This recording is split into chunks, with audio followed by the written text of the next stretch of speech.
లక్ష వాళ్ళు నేను చెప్తా ఉన్నాను. దీనికి ప్రతి చర్య ఖచ్చితంగా ఉంటుంది.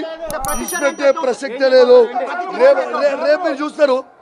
రేపు ప్రతి చర్య ఎట్లుంటుంది అనేది రేపు చూస్తాను. మీరు చూద్దాం. రేపు చూద్దాం. రేపు సంగతి ఏందో, లా అండ్ ఆర్డర్ ఇవాళ వీళ్ళు ఎట్లయితే మెయింటైన్ చేసారో రేపు దీని సంగతి ఏందో, రేపు దీని సంగతి ఏందో, దీని కథ ఏందో, దీని కార్ఖాన ఏందో చూస్తా. ఖచ్చితంగా తెలంగాణ భవన్ లో ఇప్పుడు వచ్చి ప్రెస్ మీట్ పెడతా. దీని సంగతి ఏందో చూస్తా. ఇచ్చిపెట్టే ప్రసక్తే లేదు. బీఆర్ఎస్ పార్టీ కార్యకర్తలు అందరినీ నేను కోరుతా ఉన్నాను. ఇవాళ నన్ను హత్య చేసే ప్రయత్నం చేసింది. మీరు కేసీఆర్ గారి అభిమానులు ఉంటే మొత్తము బీఆర్ఎస్ పార్టీ కార్యకర్తలు అందరూ కూడా రేపు 11 గంటలకి మనందరం కూడా గాంధీ ఇంటికి పోవాల్సిన అవసరం ఉన్నది. ఖచ్చితంగా పెద్ద ఎత్తున తరలి రావాలని నేను దయచేసి రిక్వెస్ట్ చేస్తూ ఉన్నాను.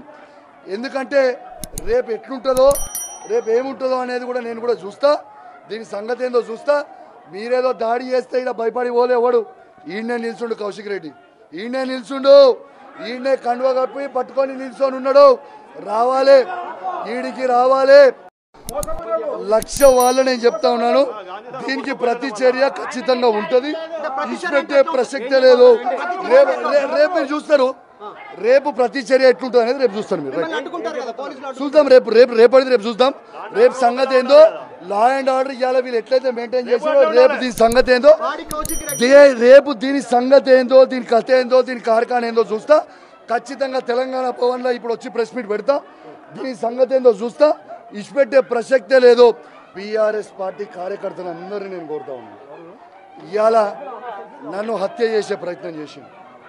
మీరు కేసీఆర్ గారి అభిమానులు ఉంటే మొత్తము బీఆర్ఎస్ పార్టీ కార్యకర్తలు అందరూ కూడా రేపు 11 గంటలకి మనందరం కూడా గాంధీ ఇంటికి పోవాల్సిన అవసరం ఉన్నది. ఖచ్చితంగా పెద్ద ఎత్తున తరలి రావాలని నేను దయచేసి రిక్వెస్ట్ చేస్తూ ఉన్నాను. ఎందుకంటే రేపు ఎట్లుంటుందో, రేపు ఏముంటుందో అనేది కూడా నేను కూడా చూస్తా. దీని సంగతి ఏందో చూస్తా. మీరేదో దాడి చేస్తే ఇక్కడ భయపడి పోలే ఎవడు. ఈయనే నిల్చుండు కౌశిక్ రెడ్డి, ఈయనే నిల్చుండు, ఈయనే కండువ కప్పి పట్టుకొని నిల్చొని ఉన్నాడు. రావాలి, ఈడికి రావాలి.